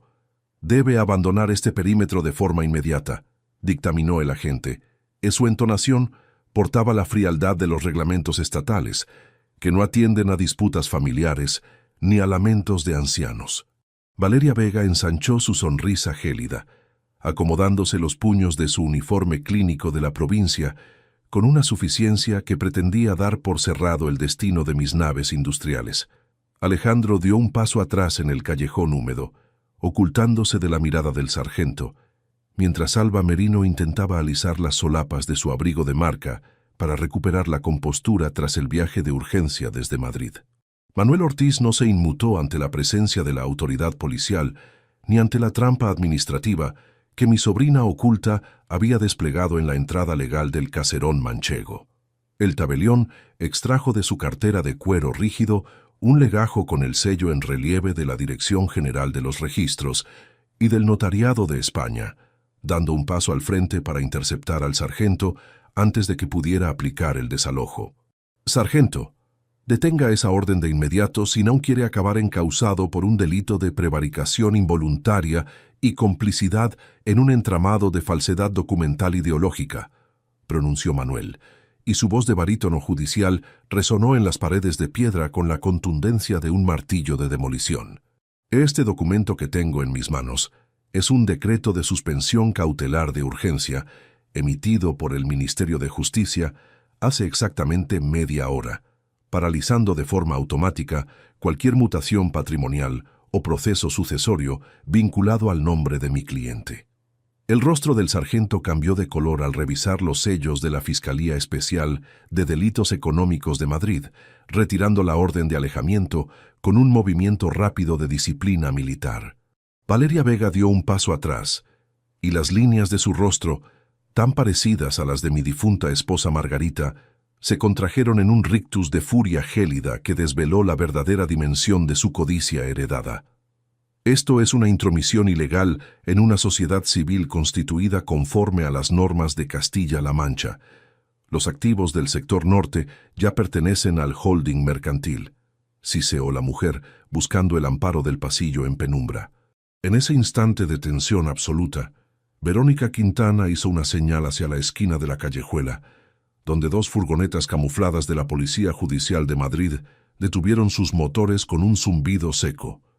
4 inspectores de paisano cruzaron el umbral del caserón de Toledo, portando los mandamientos de entrada y registro emitidos por el juzgado de guardia de la capital española. Esteban Cruz, el intermediario inhabilitado que se hacía pasar por inspector judicial en la cocina de mi mansión, fue sacado del despacho del fondo por un agente, con las manos ya sujetas por las esposas de acero y el rostro drenado de cualquier rastro de la suficiencia burocrática con la que confeccionaba los peritajes fraudulentos. El despliegue de la fuerza pública convirtió el recibidor de piedra en un escenario de rendición de cuentas definitivo. Los archivadores de la sociedad civil fueron precintados con cintas judiciales de color rojo, bloqueando el acceso al capital contable desviado en euros. Me planté frente a Alejandro, obligando a mi hijo a sostener mis pupilas cansadas pero firmes, desprovistas de la ceguera de padre protector que me había dominado durante 30 años de indulgencia material. Mírame bien, Alejandro, porque estás contemplando los cimientos reales del apellido Castro, una estructura de trabajo honesto que tú y tus socias intentasteis demoler para pagar deudas de juego y lujos estériles, dije. En mi voz plana cortó el aire húmedo de la estancia como una navaja de encofrador. Mi hijo se desplomó de rodillas sobre las losas gélidas del suelo de Toledo, rompiendo a llorar con unos sollozos ruidosivos que causaron el asco absoluto de Alba Merino, quien se apartó de su lomo como se evita un trozo de material defectuoso en una obra de edificación. «Papá, por favor, detén esto. Valeria me presionó con los pagarés de la correduría de fincas. Me prometieron que si firmábamos la hipoteca del sector norte, saldríamos de la quiebra de Madrid», balbuceó el deudor, aferrándose al dobladillo de mi traje color carbón, con unas manos perfectamente cuidadas, que nunca habían cargado una viga de acero estructural. Retiré mi pierna de su agarre con una calma gélida, dando la espalda a sus súplicas de debilidad filial. Los constructores veteranos sabemos que cuando una columna está podrida en su núcleo biológico, no se aplican parches de escayola provisionales, se ejecuta la demolición controlada para limpiar el terreno de parásitos débiles. Verónica Quintana conectó un reproductor multimedia portátil a las bocinas del recibidor, activando los audios ambientales que los micrófonos ocultos de mi mansión residencial habían capturado durante las noches de mi confinamiento por neumonía. Las frases de Alejandro y de Alba Merino, celebrando mi parálisis respiratoria y detallando el desvío de los 450.000 euros, resonaron en el caserón con la claridad de una sentencia judicial irrevocable. El sargento de la Guardia Civil y los inspectores contables escuchaban las grabaciones con las facciones serias, completando el acta de detención por tentativa de homicidio por omisión de socorro cualificada y falsedad documental. Alba Merino, comprendiendo que su tren de vida de alta sociedad del Paseo de la Castellana se había desvanecido entre los adoquines de Toledo, miró a Alejandro con un desprecio gélido. «Eres un cobarde miserable. Me aseguraste que controlabas las escrituras residenciales de tu padre y que el viejo albañil no duraría más de una semana bajo el aislamiento contable». Un inspector de paisano la interrumpió, colocándole las esposas de hierro alrededor de sus muñecas inmaculadas mientras le leía los derechos penales en una voz rítmica e uniforme. «Alba Merino, queda usted detenida como coautora de estafa agravada, conspiración criminal e usurpación de funciones mercantiles». La detención de Valeria Vega cerró el círculo delictivo de la traición familiar que se había fraguado en las sombras contables de Castilla-La Mancha. Mi sobrina oculta miró fijamente mi rostro de mestre de obras, y antes de que el agente la obligara a subir a la furgoneta camuflada, pronunció unas palabras que portaban un veneno hereditario incalculable. Te crees el rey de la construcción en Madrid, Francisco Javier, pero olvidaste revisar los legados notariales que Margarita archivó en la provincia de Toledo antes de enfermar. Tu preciado patrimonio en euros se sustenta sobre un terreno legal que nunca te perteneció por completo. El chasquido metálico de los cierres de las furgonetas policiales, al bloquearse con los imputados adentro, dejó el callejón del centro histórico en un silencio gélido e pesado, alterado únicamente por el tamborileo de la llovizna de invierno sobre el techo del coche de alta gama de Manuel. La grúa de la justicia penal había operado con una presteza impecable, desmantelando el nido de víboras y asegurando el retorno definitivo de los fondos de reserva de mis cuadrillas de obreros de Madrid. Sin embargo, la victoria legal no portaba un sabor dulce. Sabía a cenizas contables, al dolor rústico de contemplar el colapso definitivo de la familia que yo pensaba haber protegido con el sudor de mi frente. Manuel Ortiz se acercó a mi posición en el umbral residencial de piedra, sosteniendo un paraguas oscuro sobre mi cabeza canosa, con la lealtad inquebrantable del amigo que ha permanecido a las duras y a las maduras durante 40 años de andamios. Los traidores ya van camino de los calabozos de la Comandancia Central, Javi. El juez de guardia formalizará el ingreso en prisión preventiva antes del anochecer debido al riesgo de fuga internacional que Verónica detectó en el holding de las Bahamas, murmuró el tabelión, intentando insuflar una dosis de estabilidad en mi pecho resentido por el esfuerzo pulmonar. Hemos salvado la empresa constructora. Los euros de los salarios están bloqueados en la cuenta matriz y las escrituras fraudulentas carecen de cualquier validez legal ante el registro de la propiedad de España. Asentí con una lentitud agónica, sintiendo el aire limpio de la meseta manchega llenar mis pulmones por primera vez en semanas de confinamiento forzado, limpiando el rastro alcalino de los medicamentos erráticos de Alba Merino. Nos subimos a la berlina de alta gama para iniciar el viaje de regreso hacia la capital, dejando atrás el caserón fortificado de Toledo, el complot que casi me cuesta la existencia física. El trayecto por la autopista del sur se desarrolló bajo un silencio denso. Mi mente de mestre de obras repasaba cada frase pericial de la inspección, verificando si el muro de contención legal estaba completamente cerrado. Llegamos a mi suite hospitalaria privada del norte de Madrid a las 3 de la tarde, donde el doctor Mendoza procedió a revisar mis constantes biológicas, confirmando que la neumonía crónica entraba por fin en fase de remisión definitiva gracias al cese del estrés contable y al amparo del tratamiento médico legítimo. Me quedé a solas en la estancia acristalada, contemplando el horizonte gris de la capital, donde las estructuras residenciales que yo había erguido se alzaban inquebrantables bajo el cielo de invierno, mudos testigos de una vida dedicada al esfuerzo honesto y a la disciplina de hierro. Fue a las 6 de la tarde cuando Manuel Ortiz regresó a la suite, portando una carpeta rígida que había extraído del archivo histórico de la Notaría Central de Madrid, un legajo que no formaba parte del expediente criminal de la Fiscalía Mercantil. El tabelión depositó los folios antiguos sobre mi mesa auxiliar de enfermo, con una expresión de gravedad inédita que hizo que mi instinto de calculador de cimientos se pusiera en alerta máxima de forma inmediata.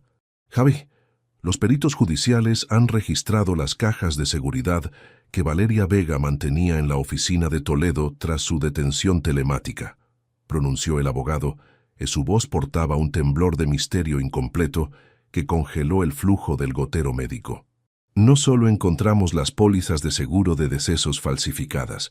En el fondo del cofre de hierro de tu sobrina, oculta, reposaba este testamento hológrafo manuscrito por tu esposa Margarita en el año de su fallecimiento, un documento legal secreto cuyo anexo pericial describe una fosa estructural oculta bajo el mismísimo forjado de hormigón de tu mansión residencial de Madrid, donde el verdadero origen en euros de tu constructora aparece ligado a un nombre que borramos de los planos hace 30 años.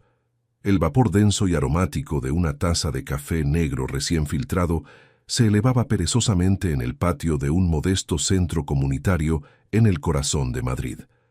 El sol de la mañana de mediados de junio de 2024 calentaba los adoquines limpios, proyectando sombras largas y nítidas sobre los bancos de piedra donde varios jóvenes operarios descansaban antes de comenzar sus clases técnicas de albañilería.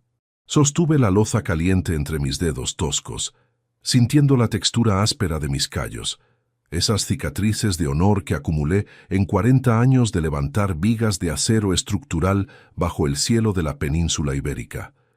Mi pulmón izquierdo se expandía ahora con una fluidez biológica perfecta, totalmente libre de la neumonía crónica y de la queimación alcalina que Alba Merino había intentado consolidar en mi pecho trémulo durante los días de mi aislamiento residencial.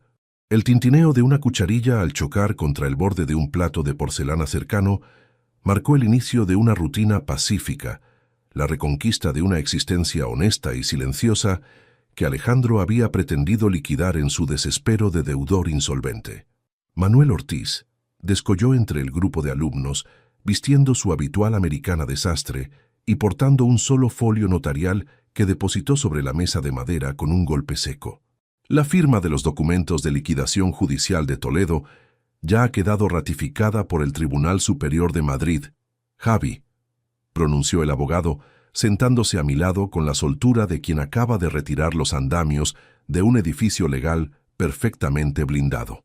La instrucción penal contra Alejandro y Alba Merino está totalmente cerrada. El juez de lo mercantil ha desestimado los recursos provisionales del holding y las naves industriales del Polígono Norte regresan a la titularidad única de Constructora Castro sin cargas ni gravámenes de euros. Escuché el reporte técnico en un silencio cómodo, dando un sorbo lento al café caliente, disfrutando de ese sabor dulce que representaba la solidez de un patrimonio recuperado gracias a la intervención oportuna de la fuerza pública. La caída de las máscaras de los traidores familiares había concluido en los tribunales madrileños con una celeridad ejemplar, desprovista de los giros teatrales que la prensa sensacionalista intentó inocular en las portadas de la capital. Alejandro se enfrentaba a una condena en firme de 12 años de prisión por los delitos de estafa agravada, falsedad documental ideológica en euros y tentativa de homicidio por omisión de socorro cualificada. Alba Merino había recibido una sentencia de 8 años en un módulo residencial femenino, despojada para siempre de sus trajes de diseñador, de su Mercedes azul embargado y de la pose de alta sociedad con la que pretendía humillar la honradez de mi barro rústico. Ambos permanecían confinados tras los muros grises del centro penitenciario, asimilando en la escasez de una celda el verdadero valor de un peso material que nunca tuvieron el coraje de ganar con el sudor de sus propias frentes. Valeria Vega no apelará la resolución de Toledo, continuó explicando Manuel Ortiz, ajustándose sus lentes de lectura para repasar el decreto de desheredamiento absoluto que yo había firmado semanas atrás. Al verse desmascarada ante el sargento de la Guardia Civil y confrontada con las grabaciones periciales de Turropero, prefirió declararse culpable de fraude sucesorio presunto a cambio de una reducción menor en la pena privativa de libertad.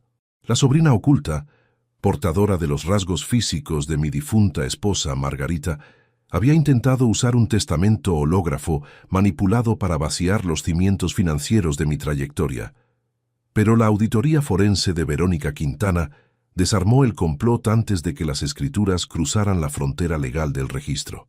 El papel timbrado que Manuel sostenía certificaba que el nombre de los Castro quedaba completamente limpio, purgado de la infección moral que amenazaba con derrumbar la obra de mi vida entera.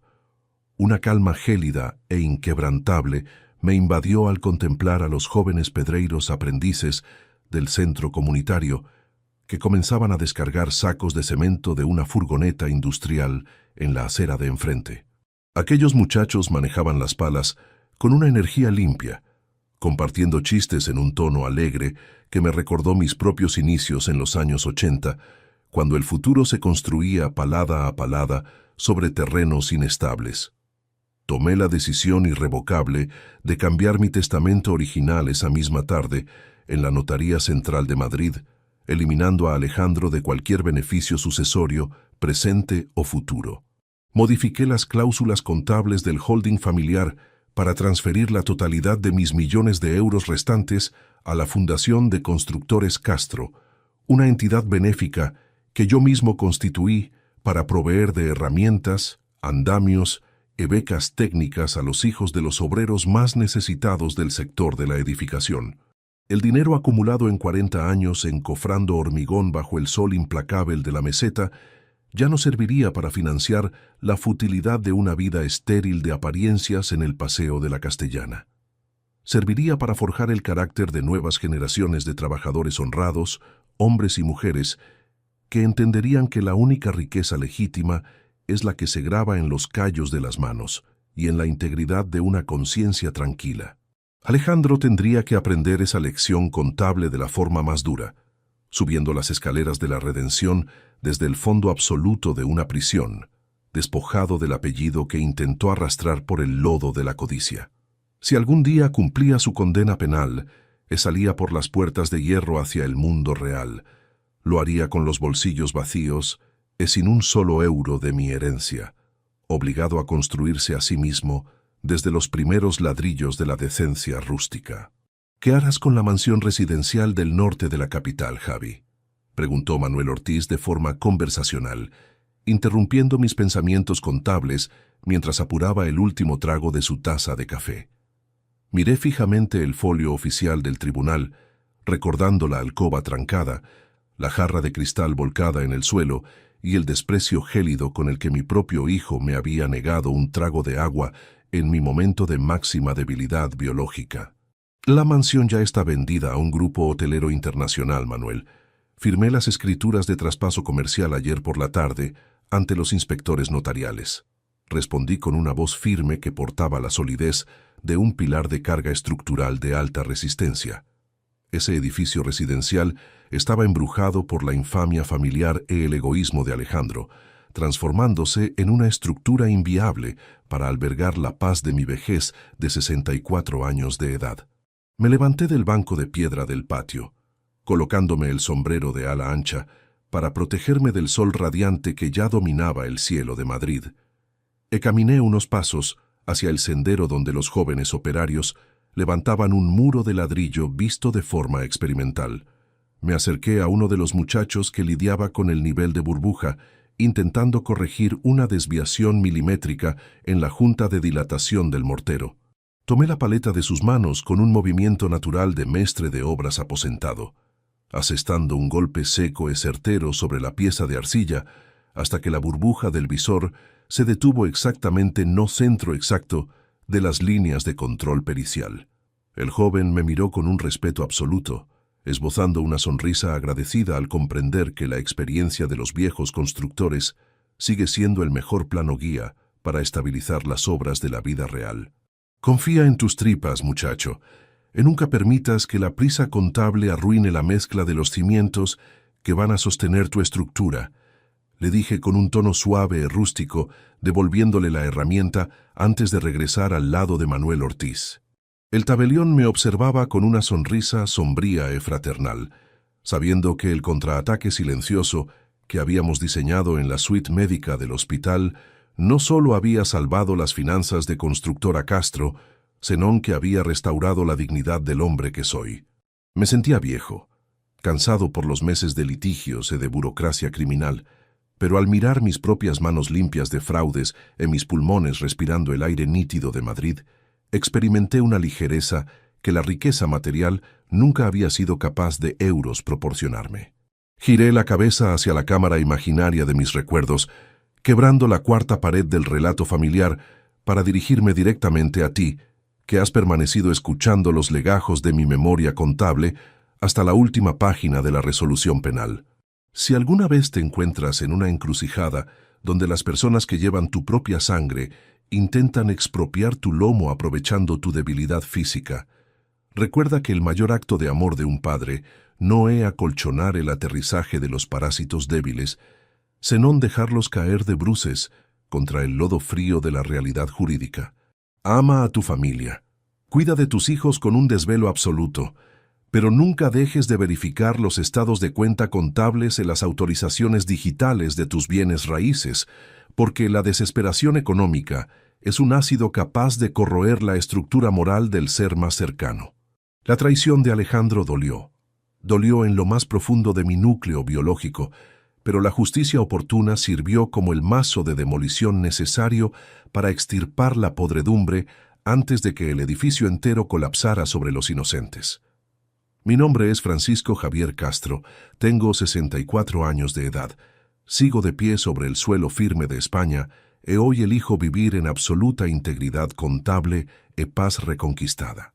Tomé mi termo de café negro, le puse la tapa roscada con un giro definitivo que portaba el peso de una rúbrica manuscrita inalterable, y caminé junto a Manuel Ortiz hacia la salida del centro comunitario, listos ambos para abordar la berlina de alta gama y dejar atrás los escombros de la estafa de Toledo. Las furgonetas de la policía judicial ya se habían retirado de las notarías del sur. Los balances de los bancos registraban el estatus de normalidad absoluta, y el fondo de reserva de mis cuadrillas operaba con la estabilidad de un rascacielos de hormigón armado.